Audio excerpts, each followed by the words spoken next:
5월은 가정의 달이기 때문에 부모와 자식에 대한 그 말씀을 한 달간 준비했습니다. 여러분들이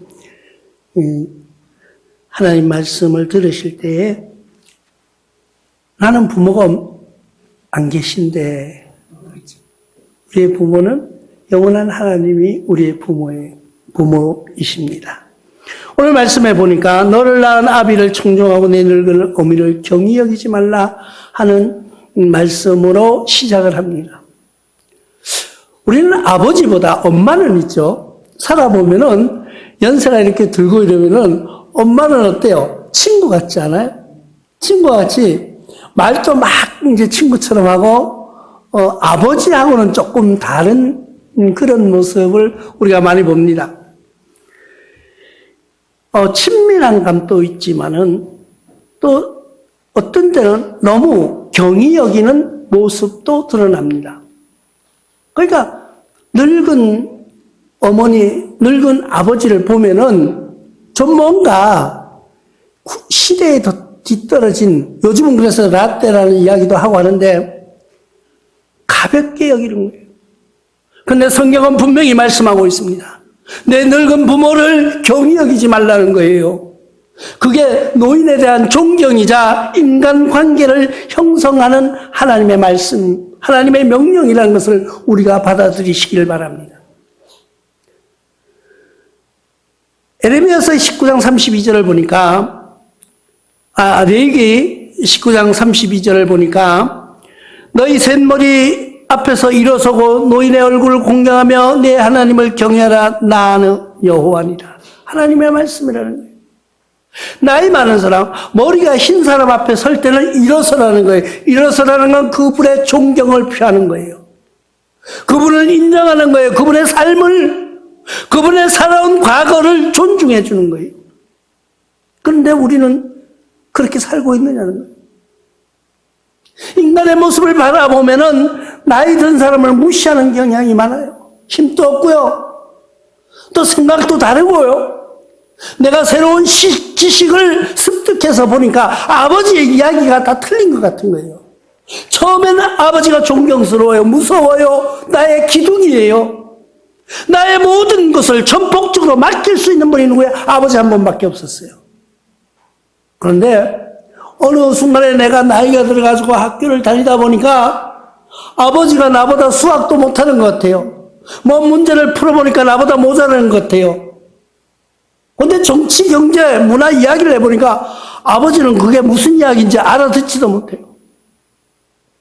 그때부터는 뭔가 아버지와 자꾸 격이 벌어지는 그런 느낌을 받고 있지는 않습니까? 그러나 하나님은 우리에게 명령하고 계십니다. 그런 분들을 존경하라는 거예요. 그게 세상에서 주시는 하나님 아버지가 우리에게 주시는 하나님의 명령인데 그 기본이 뭐예요? 인간관계를 이야기해 주는 겁니다. 질서를 이야기해 주는 거예요. 우리는 나의 부모뿐이 아니라 누구라도 흰 머리를 인정해 주라는 거예요. 늙은 어머니의 잔소리 같은 그 말씀을 인정해 주라는 겁니다. 너를 낳은 어미에게 청종하고 내 늙은 어미를 경히 여기지 말지니라고 말씀하는 오늘의 말씀. 나를 낳아준 분, 나를 이 세상에 있게 하신 분이 누구예요? 우리가 볼 때는 좀 무식한 것 같고요. 우리가 볼 때는 이치에 맞는 이야기를 하지 않고요. 어떤 때는 고집만 부리는 그분 때문에 내가 이 세상에 태어났다는 것을 기억하시기 바랍니다. 그렇기 때문에 우리는 세상의 부모를 바라볼 때는 그분의 지식이나 그분의 인품이나 그분의 인물로 판단하는 것이 아니에요. 왜 존경해요?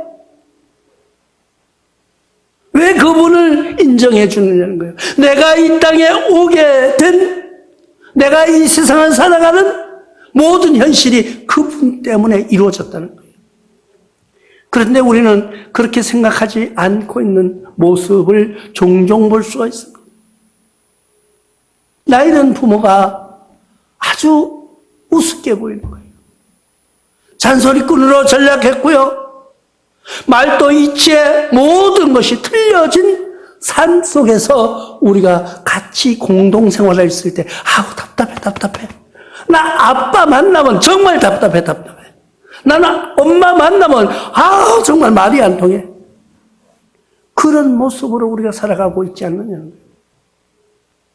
우리는 부모님을 만날 때 디모데전서 5장 1절로 2절에 이렇게 말씀하고 있습니다. 늙은이를 꾸짖지 말고 권하되 아버지에게 하듯하며 젊은이에게는 형제에게 하듯하고 늙은 여자에게는 어머니에게 하듯하며 젊은 여자에게는 온전히 깨끗함으로 자매에게 하듯하라고 하나님은 우리에게 말씀해 주고 있습니다. 나이 든 사람을 보면은요, 우리는 모두가 겸손히 그 앞에 머리 숙일 줄 아는 모습으로 살아가는 거예요. 근데 요즘은요, 지난번에 어떤 유튜브 뉴스에도 막 나왔어요. 젊은이가 한 80대 돼도 요즘은 굉장히 젊어 보여요. 천천히 앉아가지고 다른 이야기도 안 했어요. 젊은이가 다리를 이렇게 꼬고 앉아 있는 거예요. 그 옆에서는 불편하니까 다리 바로 좀 하고면 안 되겠냐고. 그랬다고 욕을 하면서는 막 그 친구가 너 오늘 잘 걸렸다. 나한테 잘 걸렸다. 그러면서 그 노인한테 막 소리 질러. 그게 뭐예요? 우리가 설 때는, 우리가 배울 때는 나의 권리를 주장했고요. 나의 손해보는 것을, 내가 남한테 뭔가 피해를 주지 않는 것을 다 배워왔어요. 정의 같아요. 그러나 그런 정의는 하나님께 도전하는 것이라는 걸 분명히 아시기 바랍니다. 내가 피해보지 않으려면요, 남에게도 피해주지 않는 삶을 살아가야 돼요. 남에게 피해주지 않는 행동을 해야 돼요. 그런 모습으로 우리가 한 걸음 한 걸음 나아가는 우리 교우들이 되시기를 부탁을 드립니다. 두 번째는 뭐예요? 진심을 하는 진심.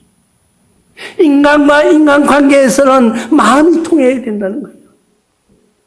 인간과 인간관계, 말로는 앉아서 사랑하는 형제님, 사랑하는 자매님 하면서도 마음속 한구석에는 뭔가가 꿈틀거리고 있지는 않느냐는 거예요.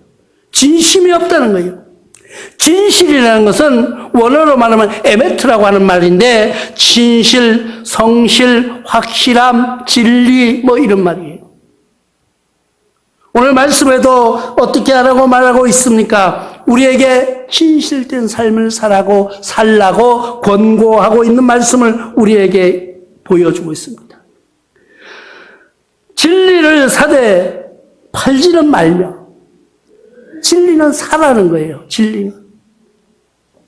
그리고 지혜와 훈계와 명철도 그리할지니라. 모든 지혜로운 말은 들으라는 거예요. 명철된 모습은 내게 보여줄 수 있는 참고하라는 거예요. 그래서 시편 기자는 119편 72절을 통해서 주의 입의 법이 내게 천천 금은보다 좋은 나이라고 말씀하고 있는 것을 봅니다. 주의 말씀은 세상에서 내게는 천천 금은보다 낫다는 거예요. 그러니까 우리 말 한마디가 얼마나 중요한가를 우리가 한 걸음 한 걸음 나아가면서 생각해 보시기 바랍니다. 우리가 입에서 떨어지는 말은 한번 뱉어버리면 되로 담을 수가 없어요. 쓰레기는 버렸다가 담을 수가 있지만은 우리가 말을 한번 뱉었다면 그 말은요 그대로 기록되는 거예요. 우리가 그냥 대화하는 것도요, 내가 그냥 서로 아무 감정 없이 말하는 말도요, 상대방이 들을 때는 깊은 상처가 될 수도 있다는 거예요. 우리는 대표적인 예로 많은 사람들을 보는데 우리에게 보여주는 사람이 누구예요? 정치인들이에요. 정치인들이 막 자기네 말을 막 했어요. 근데 어떤 데 뭐 하니까 옛날에 당신이 이렇게 했잖아 하면서 그런 게 막 다 녹화가 돼 있더라고요. 그럼 보고 깜짝깜짝 놀랄 때가 있어요. 와, 저 사람이 옛날엔 저렇게 말했구나. 우리도 똑같다는 거예요. 우리가 그 사람들의 모습을 보면서 우리 모습을 한번 생각해 봐야 되는 겁니다. 우리는 얼마나 진실하게 살고 있는가. 시편 기자 119편 127절을 통해서 이렇게 말씀합니다. 그러므로 내가 주의 계명들은 곧 금, 곧 순금보다 더 사랑하나이다. 하나님의 사랑, 하나님의 말씀, 하나님의 계명을 세상의 금은보다 더 사랑하라는 것이 왜 그런가를 우리가 생각해 볼 필요가 있는 것입니다. 가정에서요, 별말 아니에요. 우리는 부부간에도 그렇고요, 형제간에도 있고 믿으니까, 서로 믿으니까 말을 어쩌면 함부로 할 수도 있습니다. 왜?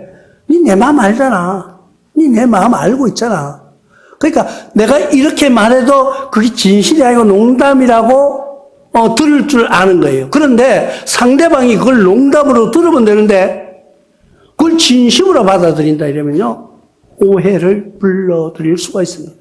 그런데 우리는 많은 사람들이 부부간에 얘기를 다 들어본 거래요.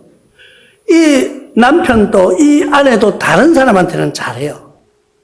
그러면 뭐라 그래? 나한테 좀 그렇게 해봐. 나한테. 그런데 왜 그러냐? 다른 사람은요, 말을 그렇게 하면 오해가 생겨가지고 싸움으로 번질 수가 있습니다. 다른 사람에게 아내나 남편에게 하듯 하면은요, 그것은 분쟁으로 갈 소지가 있습니다.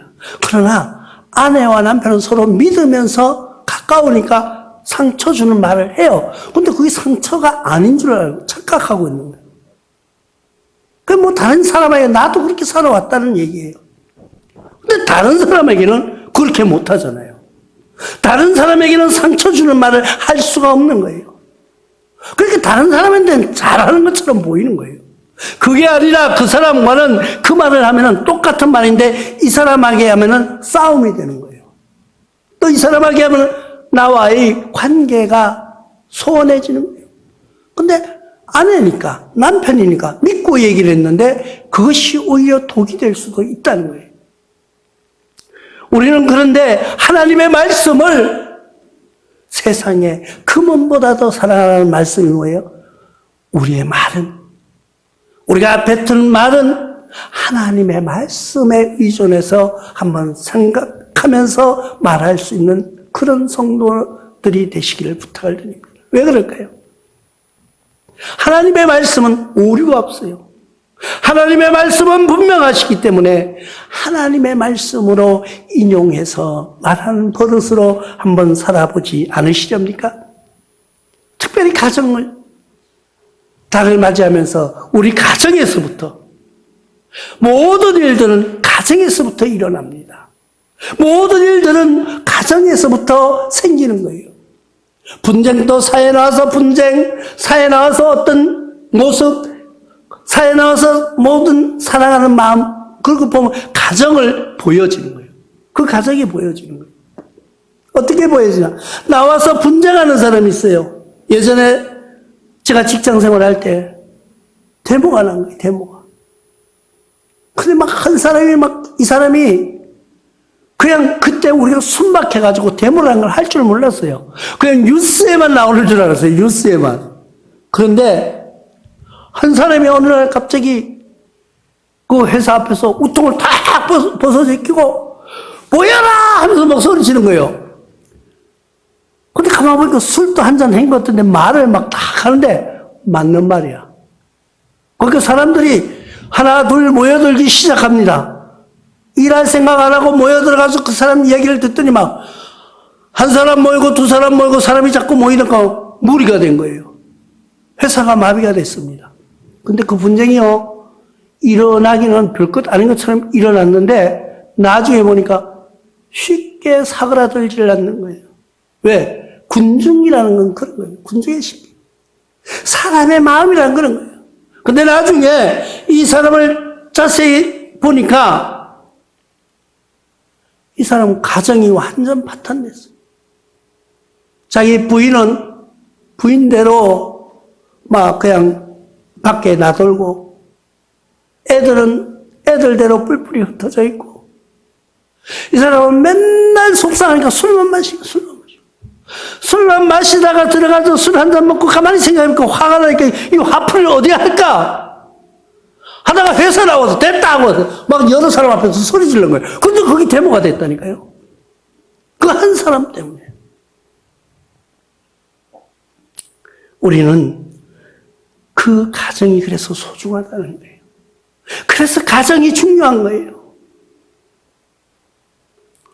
가정이 행복한 사람은요, 나와서 누가 분쟁을 시켜도 안 해요. 왜? 내 가정 깨질까봐. 가정에 내 아내가 사랑스럽고, 내 남편이 존경스럽고, 내 자식들이 사랑스럽요, 나가서 뭐 잘못되면 이 애들, 내 사랑하는 가정이 깨질까봐 절대 뭐 아무리 돈을 주고 시켜도 안 합니다. 돈을 주고 시켜도 안 해요. 마찬가지예요. 우리가 하나님의 말씀으로, 하나님의 계명으로 꽉 차 있으면은 절대 세상에서 어떤 것보다가 하나님의 계명을 지키고 살면은 금은보다가 더 사랑한다는 말이 뭔지 아세요? 금은 뭐하러 모든 것으로 그 사람을 유혹한다고 할지라도 하나님의 말씀이 있으니까, 더 귀한 보화가 있으니까 절대 거기에 유혹되지 않는다는 것이에요. 그게 진리예요. 그게 진심이에요. 우리는 진리를 왜곡해 나가고 있습니다. 무슨 얘기를 하면 진리라고. 진리가 뭐냐는 거예요. 여러분 한번 진리에 대해서 생각해 본 적이 있습니까? 진리가 뭘까? 자꾸 모든 사람들이 나오면은, 특히 이단들이 뭐라 하면 진리가 어쩌고 그래요. 그 진리가 뭐냐고, 진리가. 여러분 한번 자신으로 생각해 보세요. 진리가 뭘까? 진리는 하나님의 계명 외에는 없어요. 인간이 만들어낸 아무리 좋은 말로 포장했다 할지라도 그것은 다 하나님을 대적하는 말로 바뀌어지고 있다는 거예요. 모든 것이 사랑이라는 포장으로, 나의 인권이라는 포장으로, 나를 보호하는 모든 말은, 아름다운 말은 다 만들어냈지만은 그 말 속에 추적해 들어가다 보면은 전체 다 하나님을 대적하는 말로, 하나님을 공격하는 말로 대항하고 있다는 것을 여러분들이 기억하시기 바랍니다. 우리는 하나님 말씀 위에는 아무것도 기억하지 않는 삶으로 승리하시기를 바랍니다. 잠언 23장 23절에 진리를 사되 팔지는 말며 지혜와 훈계와 명철도 그러할지니라고 말씀하고 있습니다. 우리는 진리는, 그래서 왜 여러분들이 진리를 사려고? 진리를 사는 게 뭐예요? 하나님 말씀을 들으려고 교회에 나오는 것이 진리를 사는 거예요. 여러분들이 지금 1시간 나와 있는 이 시간, 교회에 오는 그 발걸음, 그것이 현대 사회로 말하면 다 돈이에요. 나의 노동의 대가를 받아야 되는 그런 시간, 왜 나와 있느냐.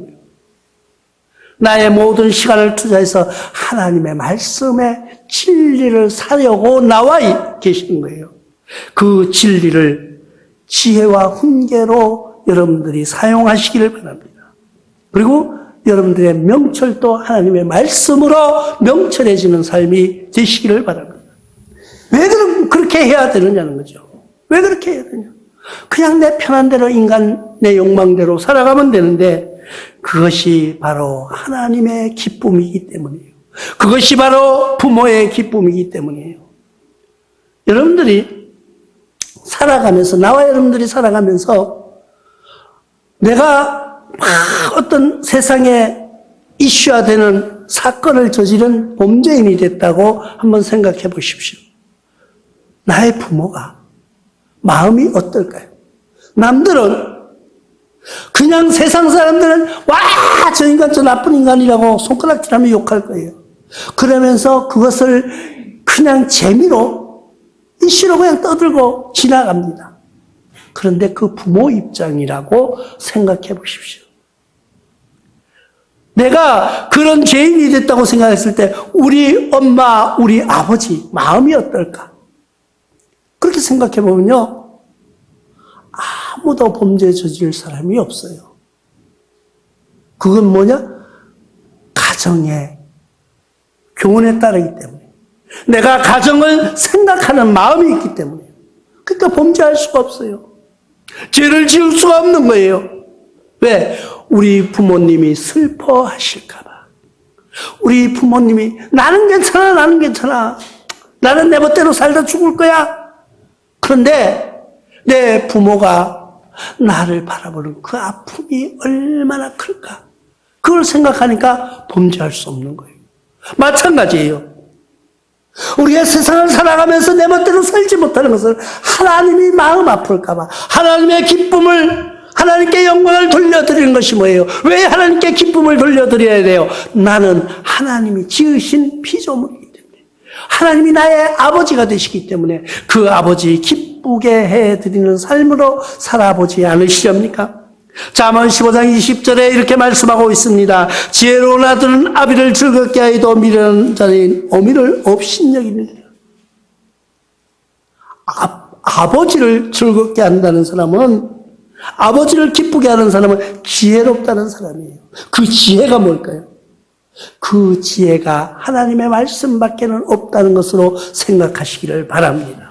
잠언 27장 11절에도 내 아들아 지혜를 얻고 내 마음을 기쁘게 하라. 그리하면 나를 비방하는 자들에게 내가 대답할 수 있으리라.